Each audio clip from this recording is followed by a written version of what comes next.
Nah, sekarang baru kita masuk ke segmen inspirasi kehidupan. Kita bisa belajar dari kisah inspiratif kali ini yang datang dari yang namanya seorang Dasri.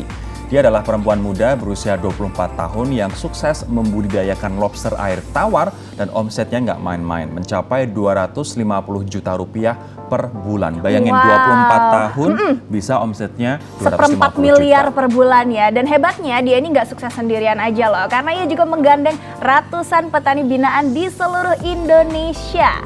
Wih, bisa jadi inspirasi buat kita ya untuk tekun menjalani bisnis nih. Yuk kita belajar ya dari Ayu Nandita dalam segmen Inspirasi Kehidupan. Inliners, sukses menjadi jutawan di usia muda bukan hal yang mustahil ya. Nih, Inline kenalin wanita muda berusia 24 tahun bernama Ayu Nandita yang sukses menekuni budidaya lobster air tawar. Sejak tahun 2015, ia membangun bisnis dengan petani mitra binaan yang tersebar di berbagai wilayah Indonesia, hingga karyawannya sudah mencapai puluhan orang. Kini, omset sebesar 250 juta rupiah mampu diraihnya.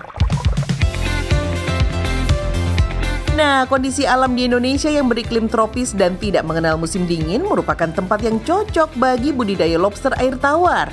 Berbeda dengan budidaya biota air lainnya, lobster air tawar relatif tidak memiliki penyakit karena lobster merupakan hewan bercangkang sehingga tidak dapat diserang parasit dan penyakit. Budidayanya pun cukup gampang dan gak makan tempat. Dalam sebuah ruangan di rumah atau di teras juga sudah bisa, jadi gak perlu lahan yang luas Inliners.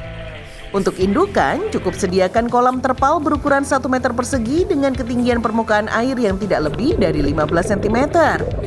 Jangan lupa aeratornya ya. Dan terakhir, sebelum memasukkan indukan lobster, Anda juga wajib menyiapkan shelter atau tempat berlindung berupa potongan pipa seperti ini. Karena si lobster bersifat kanibal dan teritorial, jadi satu shelter akan dihuni hanya 1 ekor lobster saja. Dengan begitu, mereka tidak akan berantem dan saling menyakiti. Kalau sudah lengkap begini, tinggal masukkan saja indukan lobster air tawarnya Inliners.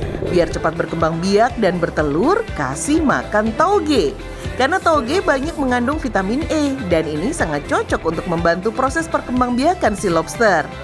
Setelah proses pemijahan berlangsung kurang lebih usia 3 minggu, si betina sudah bisa mengerami telurnya dengan cara menggendong ratusan butir telur. Sesudah 40 hari, telur akan menetas dan menjadi burayak alias bayi lobster. Nah, dari burayak sampai ke usia konsumsi berukuran 4 hingga 5 inci, dibutuhkan waktu sekitar 5 bulanan ya. Wah, waktunya sekarang mengenal lobster di lidah Inliners. Selain rasanya yang enak, si capit merah ini memiliki nilai gizi yang bagus bagi kesehatan. Lobster air tawar memiliki keunggulan dibandingkan dengan lobster air laut. Dagingnya lebih lunak, kandungan proteinnya cukup tinggi, dan kandungan lemak kolesterolnya serta garamnya lebih rendah dibandingkan lobster air laut. Meskipun lobster memiliki sejumlah lemak, tapi tidak memiliki karbohidrat dan serat loh. Jadi mengkonsumsi lobster air tawar bisa membantu menurunkan berat badan Inliners. Pokoknya zaman sekarang nggak ada kata untuk kita jadi susah. Semuanya possible, semuanya mungkin. Betul. Buat mungkin teman-teman yang jadi korban PHK, selalu ada jalan untuk kita berusaha. Bahkan seorang Ayu yang usianya 24 tahun pun bisa membudidayakan lobster air tawar dan omsetnya sampai 1/4 M. Kalau dia bisa, kita pun juga bisa. Kita juga pasti bisa, dan ini juga bisa jadi pilihan Inspirasi. lain ya. Karena biasanya kalau anak muda tuh bisnisnya kafe, kopi, betul. makeup. Betul. Ternyata budidaya lobster juga bisa sangat cuan loh Dan Inliners. sekarang pun kalau misalnya pengen jadi petani untuk kita kembali ke desa misalnya, dulu kan ada perpindahan masyarakat dari desa ke kota. Sekarang pun anak-anak muda banyak yang kembali ke desa untuk bikin misalnya startup untuk sayuran fresh. Yes. Atau misalnya membudidayakan tanaman hidroponik untuk dijual ke swalayan atau toko-toko modern begitu. Ini mungkin. Jadi intinya kalau kita mau pasti ada jalannya ya.